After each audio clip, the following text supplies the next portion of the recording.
这里是矽谷，看得见的是成功，看不见的是失败。这里是矽谷，耀眼的是创意，暗淡的是忧伤。这里是矽谷，让镜头带你深入矽谷，触摸人生的温度。你不知道的矽谷。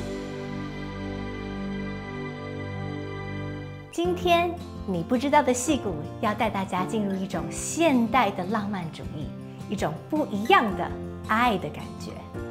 Frances Liu 是 Charmed Events Group 的创始人，也是所有婚礼和活动的首席策划人和首席设计师。他拥有大型活动的时尚设计和活动管理背景，他的技巧、创意和时尚感与客户的需求完美的融一，帮助每一对佳偶拥有属于他们自己的使命宣言，并且透过设计使婚礼的一切变为美丽。I'm Frances, and I'm a wedding planner and designer in the Bay Area.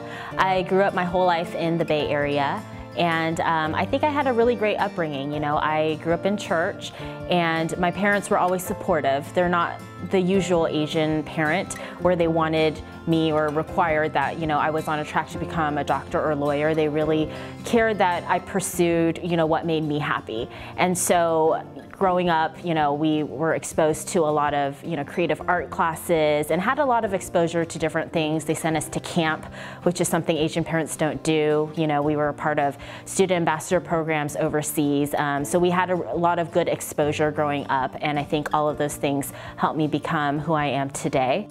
作为一个热爱乡村生活的城市女孩，她的兴趣包括了环游世界、骑马、芭蕾，为家人和朋友举办晚宴。从小在湾区的教会长大，父母一直非常开明，用着支持的态度鼓励她追求自己的梦想。Went to college in Irvine, and as a typical person, you go to college, you don't really know what you're studying. So I just went to Irvine and then started going to FIDM, transferred there. FIDM is Fashion Institute of Design and Merchandising. They have 3 campuses. So basically, when I was very young, fashion was something that I aspired to. I think a lot of young girls really love fashion, but I really wanted to make it a career. So I decided to transfer from UC Irvine and go to this fashion design school. And at that time, I was studying fashion design. I wanted to be a designer, but I actually fell more into just doing, the PR side of fashion and working for a magazine. And so my dream during those college years kind of shifted. I think everyone's goal is to work for Vogue magazine, and that was one of my goals at that time too. And I think that was what really propelled me to go to FIDM. 在她年幼的时候 ，Frances 已经知道如何塑造她未来的职业生涯。在大学时 ，Frances 梦想成为时尚杂志 Vogue 的公关，并毅然从 UC Irvine 转学进入南加州名声非常好的艺术学院。FIDM 时尚设计与行销学院。So I fell into wedding planning. My company is Charmed Events Group. I fell into wedding planning. I had no dreams of being a wedding planner. I think a lot of times wedding planners, they either plan their own wedding or are just obsessed with weddings ever since they were a kid. And that was definitely not me. That was never anything I wanted to be or dreamed of being. As I mentioned, I was really into fashion and wanted to do that. And when I was working in LA, I kind of, was doing fashion for a long time, but I also, in the process of doing fashion, I felt like I lost myself. I didn't know who I was anymore, and I felt like I needed a break from that, so I came back to the Bay Area. And when I came back from the Bay Area, I decided that I wanted to change paths completely. So I felt like I was going to leave my design side completely behind and pursue something else. And so I actually studied to become a corporate meeting planner, and I was in the process of getting certified for all the corporate certification you need. And in the middle of that, I had a friend who was getting married, and she said, hey, can you plan my wedding for me or help me? If you're studying, meeting planning, surely you can do wedding planning. So I said, okay. At the time, I had no idea, what I was doing. I didn't really even know, what being a wedding planner meant, but I was like, I'm going to organize your wedding and do it well. 她在追求时尚之路时感到了迷失，所以转行申请了企业活动策划者的认证。当时呢，正好有一个机会帮助一位朋友计划他的婚礼。And I think one of the good things is growing up as a kid in church, I was a flower girl a lot. So I kind of know, I think more than the average person, just like what happens in a wedding, you know? And so that was something that was a one-up for me. That's kind of how I started. You know, it wasn't a dream, I fell into it. And once I started doing wedding planning, I felt like I really loved it because it was the plan, you know, the type A side of my personality, which was like the planning.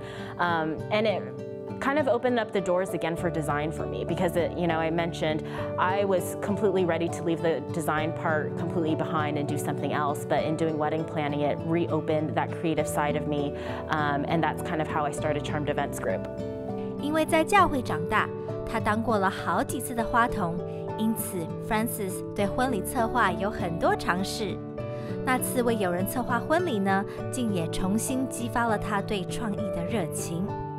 I started Charmed Events Group 8 years ago, and what the company looked like back then is very different than what it is now. When I started, I didn't know what I was doing, and I was a one-woman show. And to a certain extent, there's parts of the business where I still am a one-woman show, but when I first started, you know, I had my sister help me on weddings. She was my assistant, and you know, when you start, you always want to portray like a bigger image of what you are than who you are, you know, and so that's kind of what I did. And now, 8 years later, you know, I definitely have a team. So, you know, we have producers, assistants, and everybody that's assigned to a different role. But I think that probably the main difference between when I first started to now is probably just the clientele that I have. I think that I've really created a certain personality with my company where people have certain expectations, and I'm also looking for a certain client, you know, and so if our profiles fit one another, then that's kind of what I look for in a client. 2010年 ，Frances 开启了 Charmed Events Group。当时呢，她是一人独秀，只有她的妹妹偶尔抽空能够帮助她。现在呢，她有了一个团队，其中包括策划人、助理和其他各种的人员，被分配不同的工作。他的客户族群也和以前截然不同，通常会找上 Frances 的佳偶，多是在寻找一定规模的婚礼顾问。So many different types of wedding planners and wedding planning services.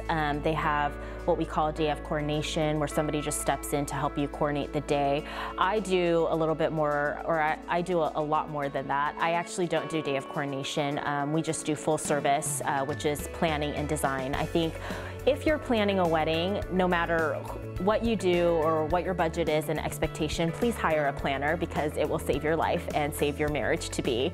But basically, you know, wedding planners, our job is really to be able to manage the day, and we're really here as a partner to you. So, you know, whatever you want to happen at your wedding, like, we're the ones that make it happen. So, you know, we really take care of all of the communication with your vendors, really execute the plan that you have in mind.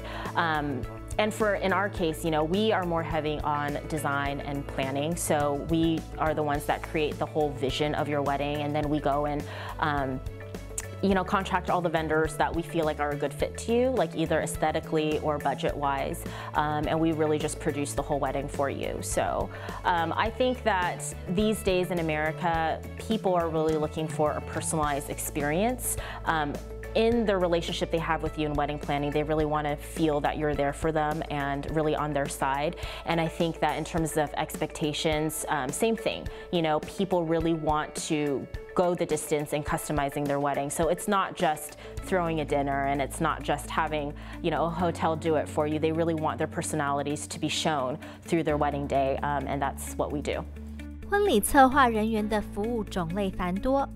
而 Frances 所经营的是一家全方位服务的规划和设计公司，她的工作是控管婚礼当天所有的状况，帮助创造婚礼的整个 feel、美观和预算的掌控。这是一个依照客户想表达的感动而塑造出的体验。她的团队呢，以最高效率执行出客户的要求。I think weddings, at the end of the day, you know, all the pretty and everything aside, what's most important to couples is the meaning behind why they do what they do. That's our job, to really figure out who they are and to execute that. Wedding planning is trying to figure out what exactly is important to the client, and how do we incorporate that into the design that's still tasteful.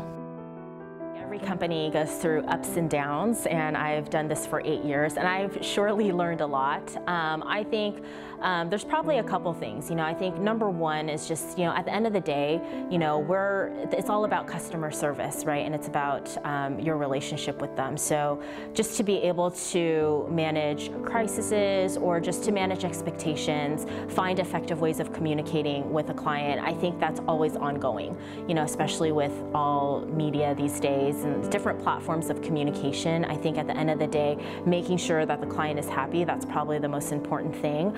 And I've learned a lot in what I need to do to make that client happy, and everybody's way of feeling loved and supported is different. So to be able to manage that is one of those things that are ever changing. 在忙碌的一天，婚礼结束的时候，所有的一切都是关于客户的服务与客户之间的关系。要确保客户是很开心的，是最重要的。也因为每个人对支持和被爱的感觉是不同的 ，Frances 从过去年日的洗礼，已经能够纯熟的让不同个性的客户都感受到一份独特的爱和包容。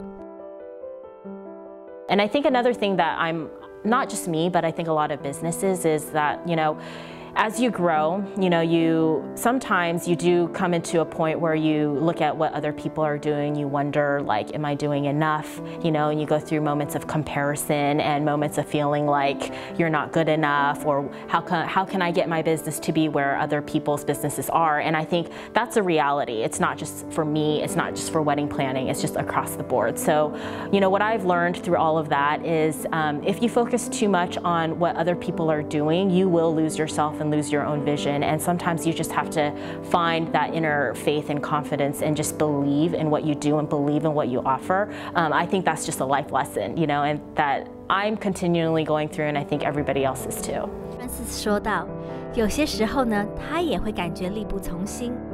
但是如果太过于关注别人的想法，一个人必会失去自我。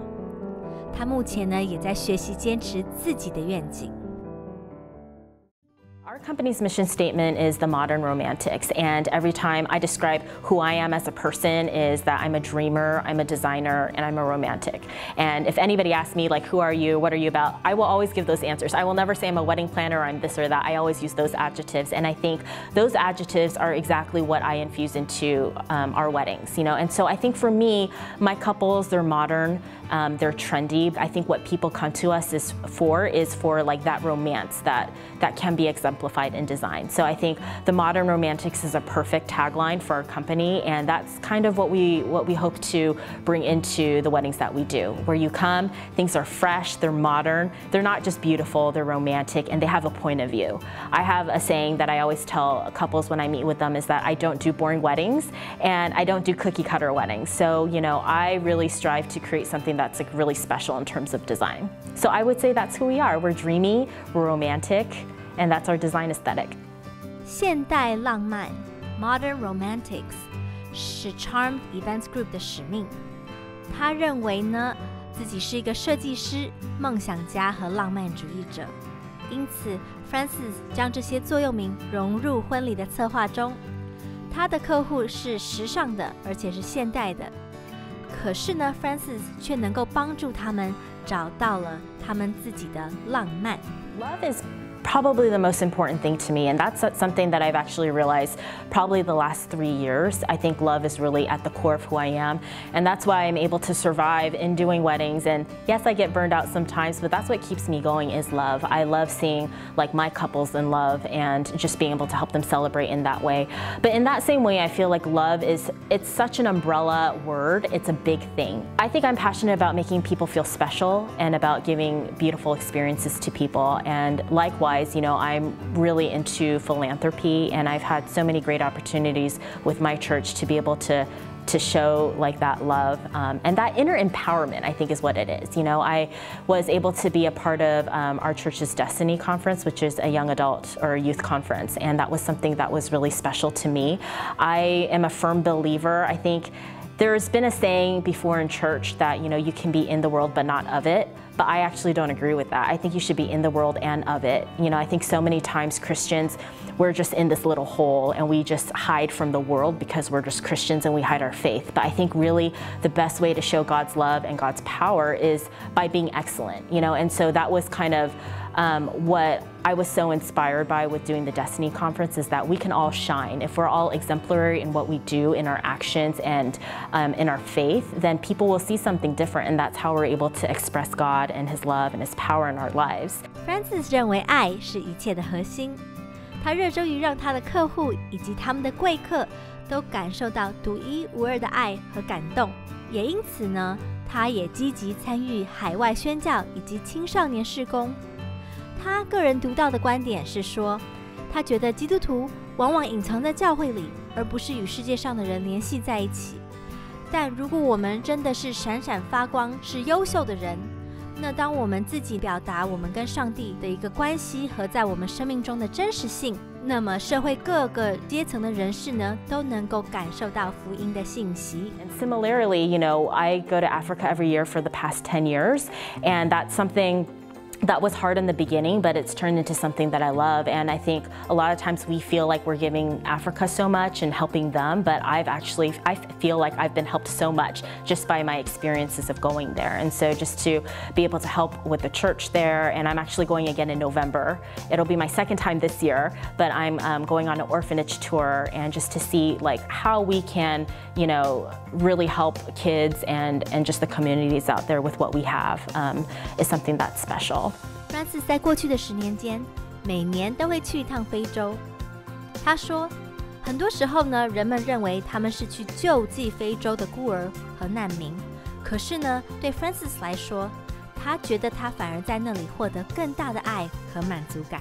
2 years ago, I had this life-changing moment. I was really struggling to find how I can, I know that I do wedding planning and design, and that's something I'm good at. And then I also do wedding, events and things for church. But how do I merge that together? It seemed like I was like living separate lives. And 2 years ago, I had an experience where I was able to go to Thailand. So we had a mission team that had to go to Thailand from the Ignite group. And they said that they're going to do a mission trip. And I said, I'm not a ministry kind of person. I don't preach. I don't sing. I don't know that I can really contribute to this, And then an opportunity came from a conversation I had with the organization, and I said, hey, give me something out of the box that is a need for your group, And they said, hey, we have this community center, it'd be really great if you guys can come and do something with it. So I led a team out there, and we HGTV'd this community center. And that was probably the first time where I really felt like the talents and gifts that God gave me in the workplace was something that was able to be used for the kingdom. And that was a life-changing moment for me. And ever since, I feel like every opportunity that I have that I can combine these two, where we can really have the opportunity to use our strength for God's kingdom, is something that I really want to do. 2年前 ，Frances 遇到了个瓶颈，她渴望把自己的事业和事工结合起来。当时有个机会让她去了泰国。当地合作的组织要求他帮忙重新设计一个社区中心，因此 Frances 组建了一个团队，并利用自己的设计和创意把社区中心包装重整。Frances 呢，还有另外一个不是他自己选擇的一个身份哦，那她就是一位名牧師的女兒。I think growing up as a PK is interesting. It's hard. There's so many opportunities. Like if I look back now, I think that a lot of the opportunities that I've had in life and just the things I can do, like have come from church, and I'm so grateful for that. But honestly speaking, growing up as a PK can be really hard because a lot of the expectations of being, a pastor's kid, of being a certain way in terms of how you behave, your attitude, people judge you for that, and what I've realized as an adult now is that they weren't really judging me, but it was just they were just judging the pre-notion of what a PK should be, what a pastor should be, and then therefore what their kid should be. So growing up was hard. I actually took 7 years off of faith. You know, when I went to college in LA, I remember telling my parents, and I also told God, I said, I am never going back to church. I'm gonna take a break. I need to find myself, you know, and I did. You know, for 7 years, I just did my own thing. But what I've also found after the 7 years was that it became a really empty time in my life. And so that journey of coming back to God was also a long and difficult one. A lot of it is, you know, in the beginning, I felt like I was forced to come back to church and to come back to my faith, and it was something that I really resisted, and I didn't want any part of it. But the more I surrounded myself with, you know, church people and just being, you know, here, it actually renewed a lot of my faith in my life and my character. And I think there was moments also in the past where I never talked about who my parents were. I never talked about my past, even to my friends. Like, my friends did not even know, like, who my parents were and what they did. You know, you say, oh, my dad's this, what, you know, I never said anything, you know, but now I'm very proud of that. You know, I think a lot of times, you know, we run away from our past and we want to ignore it. But I think that you have to embrace your past, because even if it hurts, even if there were really bad moments, because it's that past that brings you to the present. And I can honestly say, you know, right now I'm very happy. I definitely went through multiple points of renewal of my faith with God, and I think that more than ever, especially now, I really feel God is very real, you know, and I think that it's a journey. It's something not, you know, that not anybody can just tell you, like, God is real, like, because when people tell you that, you're not gonna listen, and you're just actually gonna run from it even more. But it's something that you really have to experience. So I feel like it took me a long time to get back to where I am now, but if it wasn't for those experiences of not wanting to be with God, then I wouldn't really know how real He is and the miracles that He's performed in my own life personally. 作为一个 pastor's kid， 很困难，却也很特别。在成长过程中，曾经因为某些人倾向对于牧师的孩子有些不合理的期望，负面影响他自我的认知。Frances 曾经离开教会生活长达7年，离开他的教会社区是一段孤独而艰辛的旅程。曾经有一段时间，他从不谈及他的父母是谁，但那几年的经历却使他释怀了过往。他现在以成为牧师的孩子感到自豪。他经历了多次的更新，并真实地认识了爱他的上帝。今天，教会是他生活的一部分。Frances 说，他对待爱的方式是，那不仅是一种感觉，而是一种生活方式。他认为浪漫、美丽、美感、自我独特的风格都对灵魂有益，而且呢，最喜欢带出的是一个永恒的美感。Frances 和他带出的团队拥抱爱作为生活最优秀的艺术作品。他们并且相信，最好的婚礼是讲述一个美丽的爱情故事。他真的是可以比一个现代的浪漫主义者。I think love and romance, it's hard to define, because love and romance actually, at the end of the day, it's a feeling. And so, you know, when I say love and romance, that means that, like, I want to create a feeling in the weddings that we create. Our work gets picked up in magazines a lot and in blogs, and I think that in itself is something that I'm very proud of. It's to be able to have our work published is something that's really great. But there's a couple times or events, you know, where my own peers have, you know, recognized our work. So we've been asked in the past to design a gala for our community, which is our, you know, San Francisco Catering Association. So we created an entire gala out of it. That's something I'm really proud of, because that means that our peers, you know, really believed in our work and loved it and wanted to see us do something for the community. We've also been asked to be part of designer showcases, and I've also been asked by magazines to specifically create editorials for their magazines. So those are things that I'm really proud of. I still have a lot of aspirations and goals that I'm trying to achieve, but yeah, I'm really proud of, you know, where we've come with being published and being recognized in our community. Frances 为 Charmed Event Group 他自己的公司及团队的作品呢，经常在杂志和媒体上得到发表而感到骄傲。而且呢，旧金山餐饮协会的联欢晚会每年呢都是由 Charmed Event Group 策划。他团队呢时常在设计师展示的杂志上讨论，而且被表扬。虽然 Frances 仍然有很多愿望和目标，但他因为他的努力得到了社区的认可以及天父的赞扬，而感到满足快乐。也是因为他人生的际遇，使他认识了赐予我们永恒生命、无条件的爱的造物主。那相信因为呢，他这么特别的成长过程，使他能够帮助所有佳偶刻画出独一无二、充满真爱的婚礼。